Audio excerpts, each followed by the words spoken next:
In May 2020, I moved into an apartment all by myself after moving out of a university residence. I went grocery shopping to Walmart, and this was before the masks were widely used, since they got super expensive and would run out super quickly. I remember this dude that had walked up to me when I was in the aisle, and he then asked, "Hi, excuse me, are you from Montreal?"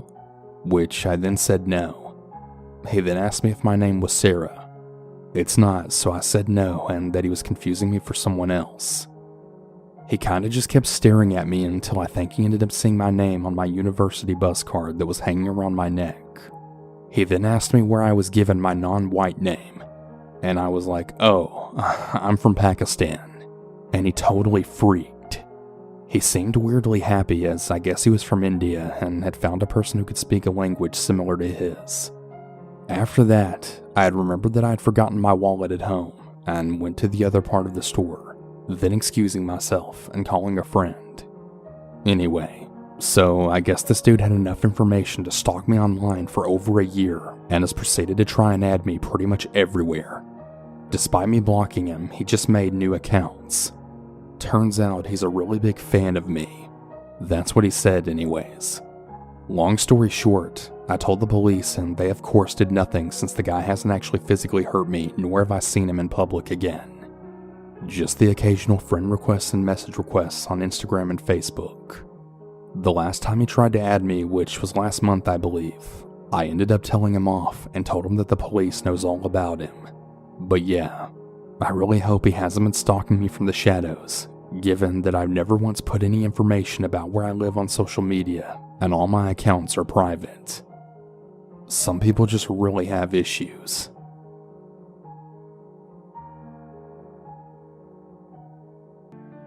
This all started so innocuously. I'm an actor and physique bodybuilder trying to make it into jobs into modeling and acting. The time this was going on, I couldn't find any work in the field. I had just gotten done with a toxic working relationship with my last modeling coach, and I was just really eager to find some kind of work to do. I was browsing my Instagram when I had noticed a guy post on one of my videos saying that I was handsome and that he actually might have a job available for me. I was at the gym at the time and set in my mind to do so when I got back home. When I first started talking with this guy, things started off really well, but then some warning bells started going off. He wanted me to star in a parody version of a certain action movie, but when I asked him which production company was backing this, he said, "We'll let you know that once you've signed with us." Well, I knew from acting classes that you should never sign with someone who can't or won't tell you about their production company in such a way like this. I then refused to be involved with them, and I told him I wasn't interested. I thought that would be the end of it. It wasn't. It was about a week or two later when I noticed the fake accounts. They were made by some guy spreading all these outrageous rumors about me, saying that I was gay and in a relationship with the same guy who I rejected, and the two had full-on psycho conversations with each other, trying to make it seem like this fake account was really me. I reported the account to Instagram, and before long it was gone, only for 2 more to then pop up. The guy now seemed angrier. He started openly insulting me in the fake profiles, and also insulting anyone I seemed to like or respect. This went on for some time, me reporting his fake slanderous profiles of me, and him just making more. It got worse and worse. He would insult all my friends and claim that I hated black people, Asian people, and so on. He even claimed once that I planned on sleeping with the wife of one of my good friends. That was really the last straw. I sent him an angry message on one of his latest accounts telling him to fuck off and that he's not me, and that I'll smack down as many of his creepy stalker accounts as possible, and that I would never work with him or like him. This seemed to quiet things down for a while. Little did I know that he was moving from Instagram to fake Facebook and Twitter handles in my name. I was just relaxing after my day job one day, nothing really going on, and I got a phone call. I answered it, not knowing who it was. It was my hometown's police department letting me know that I had apparently said some really disturbing things online, on Twitter specifically. That couldn't be, I didn't even have a Twitter. I went outside to meet the cops, and they said that someone using my name had actually announced that I would live stream my suicide on social media. They checked in to see if I was okay, and I then explained to the cops all that had been happening. Apparently, some of my old gym friends noticed what was going on, and then notified the cops. Having had this happen, I really couldn't help but wonder. I knew who was responsible, I knew why, but the involvement of the police made me think. Maybe he hoped to make the police crash into my house and possibly kill me in the ensuing chaos, purely because I refused to be involved with him romantically. On the advice of the cops, I set most of my social media to private and shut down all the other accounts, and this seemed to do it. The fake accounts finally stopped showing up. He did try several more times to frame me, using accounts with no pictures to gain access, whereupon he would spread rumors that I was a racist or homophobe. But the occasion this happened, I was contacted by a guy who let me know what was going on.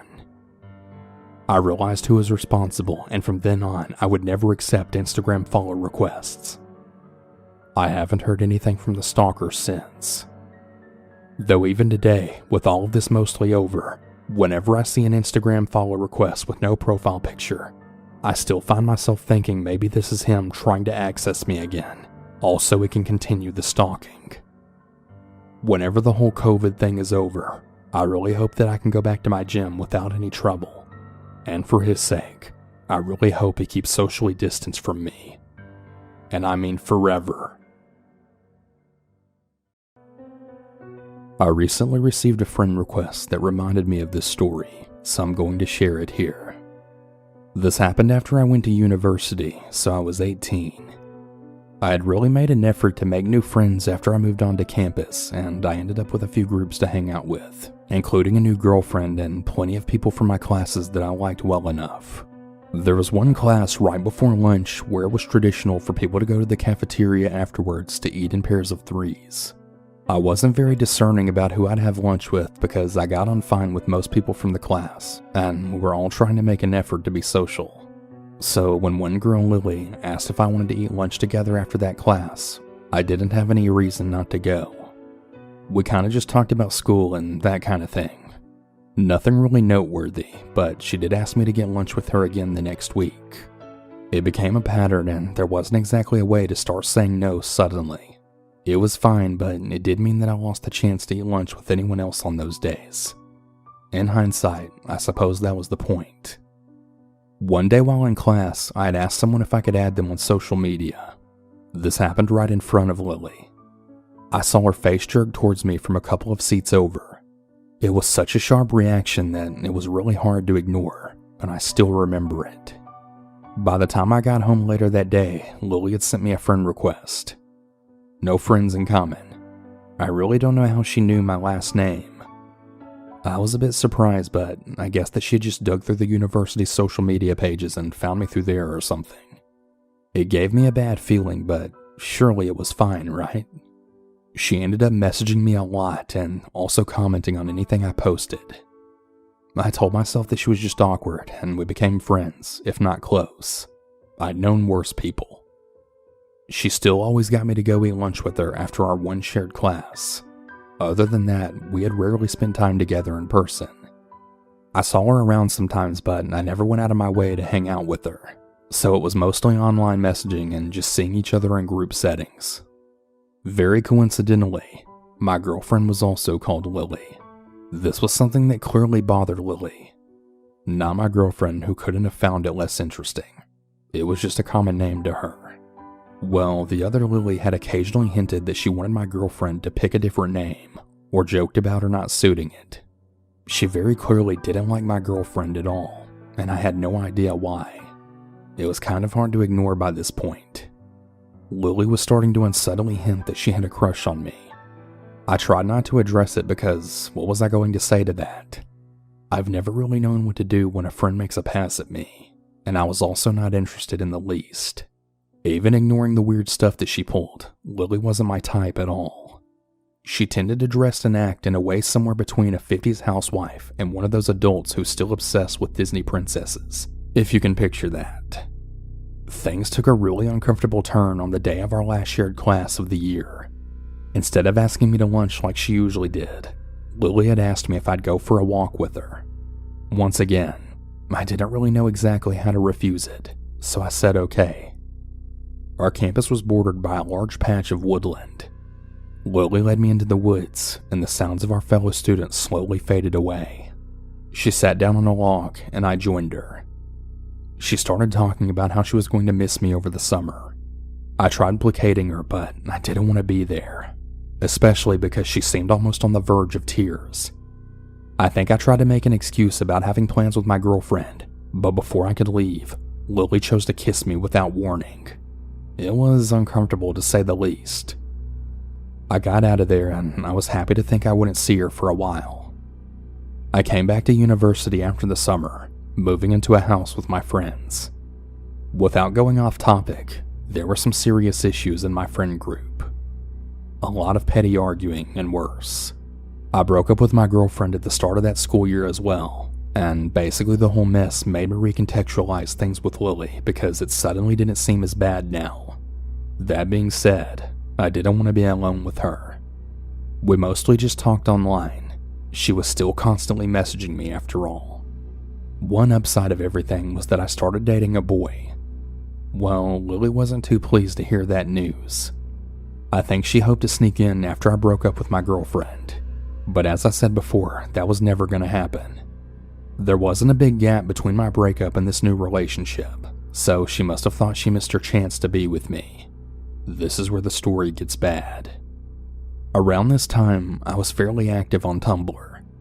I occasionally talked about my life and mostly reblogged photos and stuff.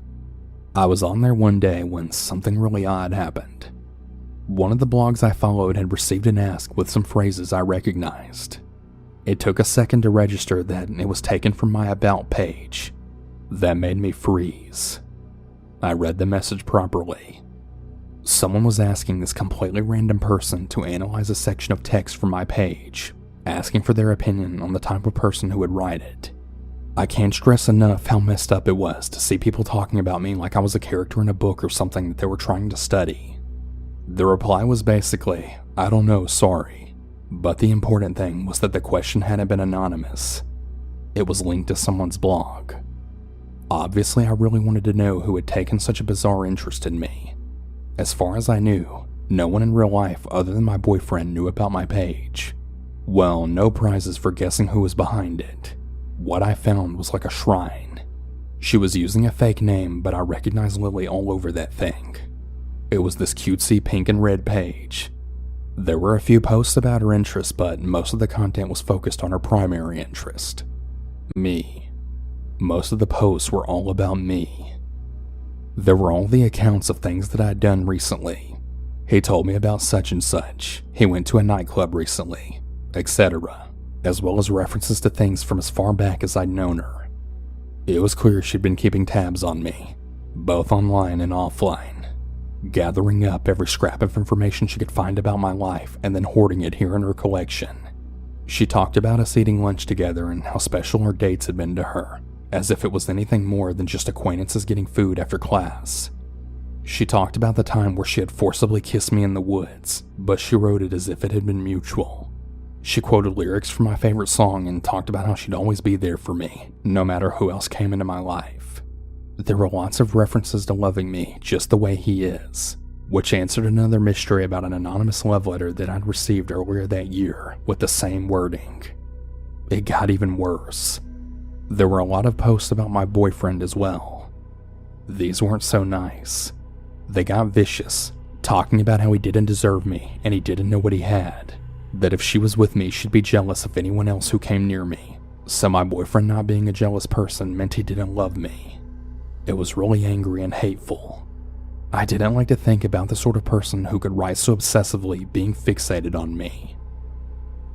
One thing that didn't make sense at first was that the blog was also made of plenty of references to Lily's best friend, Steven. She had never mentioned this person to me.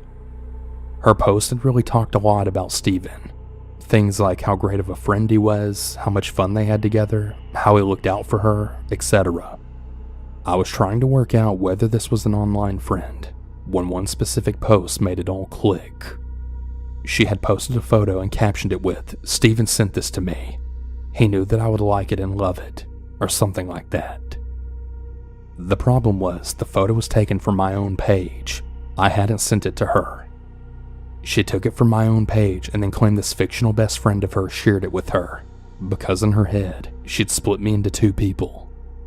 In her messed up fantasy life, I was both the perfect best friend who was always looking out for her, as well as her soulmate who was bound to end up with her when I finally got over my boyfriend and all the other easy girls that I hung out with that she made dozens of posts complaining about.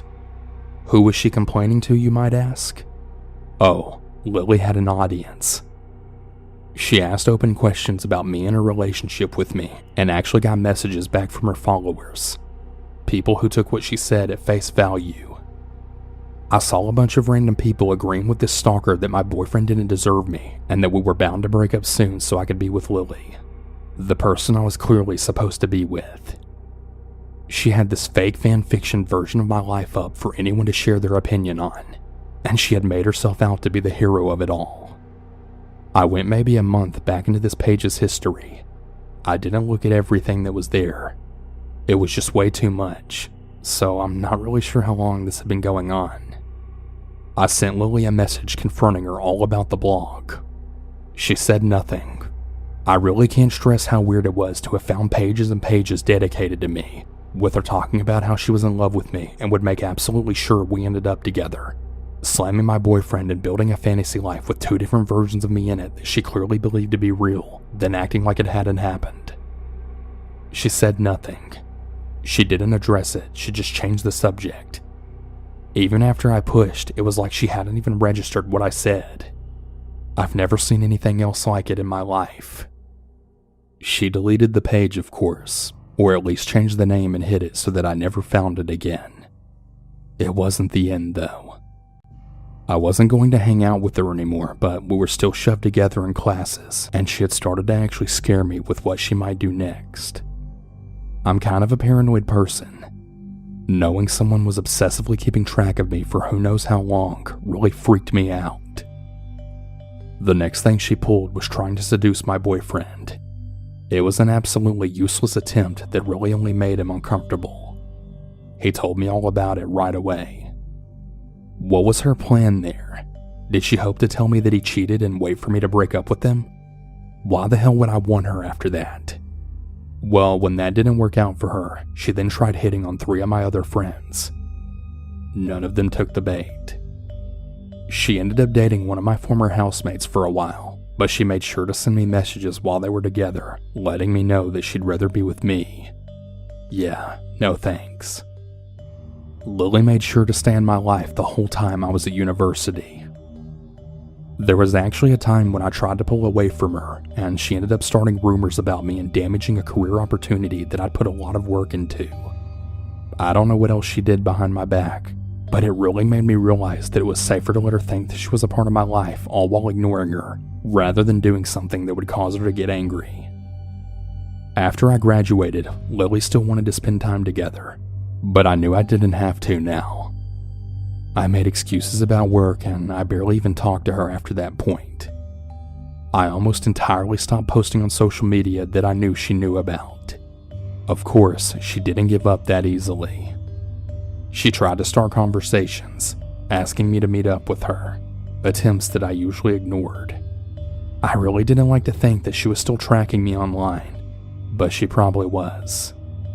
I don't know how, but she'd occasionally reference things that I mentioned online somewhere that she definitely shouldn't have known about. The last time we had a real conversation, she had sent me a message out of nowhere. We hadn't spoken at all in months, and we hadn't talked about anything serious in even much longer than that. Thinking about that conversation still makes my skin crawl, but I'll summarize what happened. At first, she asked me some questions about how long had I known I was queer. I just told her some basic stuff, the kind of thing that I'd tell anyone who asked. Then she changed the subject. She then started talking about how I would feel about her if she was a boy, about wanting to be a boy for me. The messages then quickly became fetishistic.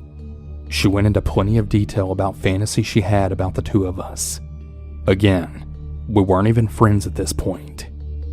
We'd never been especially close, at least not from my perspective, and we had barely spoken for years. I really can't imagine sending messages like that to even a close friend, let alone someone who barely knows you. I tried telling her not to be pulling this crap with me, but she decided to change tactics. She had sent photos of herself followed by a bunch of messages, basically quoting back to me what I'd told her about myself and my past from earlier. She was telling me these things as if they had happened to her. She was literally role-playing as me. The worst part was that she actually seemed to believe that it was real, that those things had actually happened to her, even when she was quoting me word for word.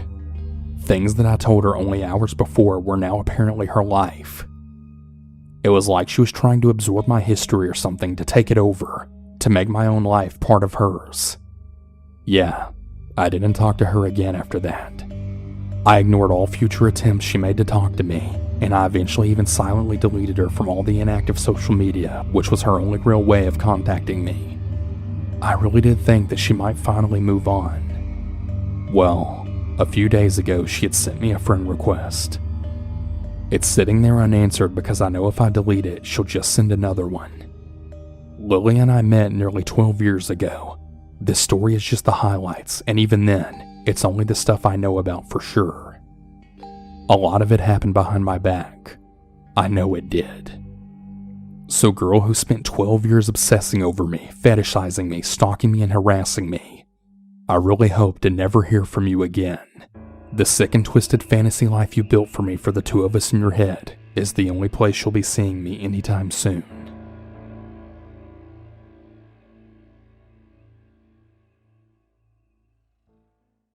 So, a long time ago, I had a falling out with one of my friends who liked to cyber harass people she didn't like.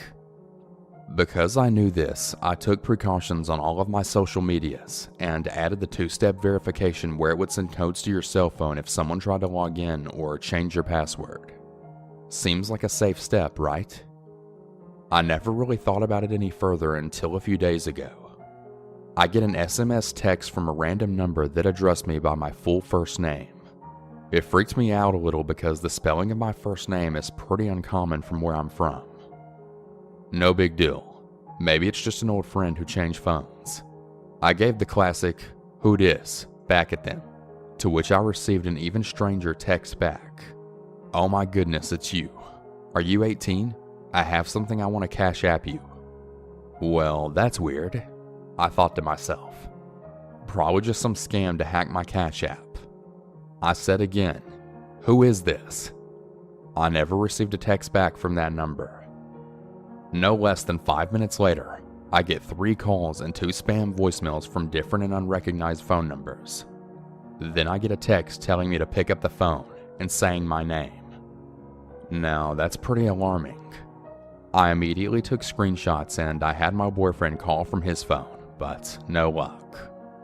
I blocked the number and I hoped that was it.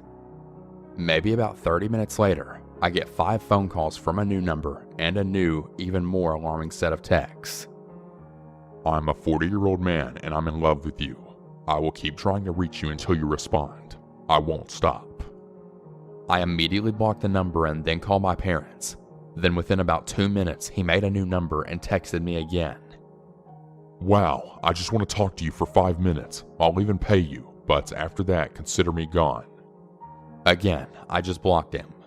I alerted my boss, then the text stopped. After work, I filed a police report and bought a baseball bat. My first instinct was that it was a guy I recently worked with who had been recently fired for harassment. One of my friends/coworkers who was good with the tech staff changed his phone number and texted the number pretending to be me or a burner to get some more information out of him. It was a bit of a long conversation, so I'll sum it up by saying that this guy basically wanted to talk to me on the phone while he masturbated. He called me 26 times and got no answer, so he eventually stopped trying. We assumed that was the end of it. The next morning, I get a text from a new number yet again. He was claiming to be one of my friend's fathers. I started to freak out. Both my parents and my boyfriend were at work, so he sent his mom over to calm me down and stay with me while I was alone in my apartment. He called my phone and she answered it, and all he said in this super creepy raspy voice is, "Please." and then abruptly hung up. I was having a full-blown panic attack at this point. We called the police department and they had an officer come out to update my report. She was still texting the guy while the cop was there. Once she told him law enforcement had been contacted, his whole story completely changed. He said that he doesn't know me or anything about me. He doesn't even live near me and means no physical harm. He's just a lonely guy who got my phone number from Facebook and decided to harass me. I might remember this wrong, but I could have sworn I had my phone number set to private, but I know I still had it up there because of the two-step verification. I recently posted something on Facebook Market, so I'm assuming that's where he found me.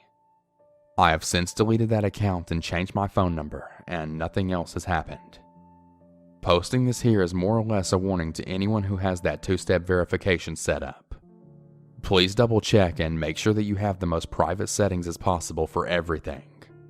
I'm not even going to set up all that stuff with my new phone number. I'm not going to risk giving it out anywhere online.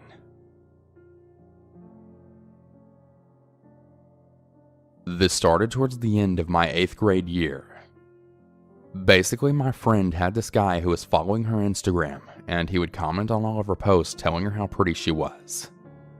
Now, that wasn't super weird, but we found it kind of creepy because this dude was obviously in his late 50s, and she was only 13. He also started messaging her every day. Not anything overly creepy, just mainly small talk at first. Eventually he finds my page and starts commenting on it, but I don't post pictures of myself online much, and basically all of it was just doodles and pictures of my dog. Now, this guy's account also mainly consisted of art, and most of it was actually pretty good, so I didn't really mind him commenting on my art at first. Eventually though, he also started messaging me and trying to talk to me as well.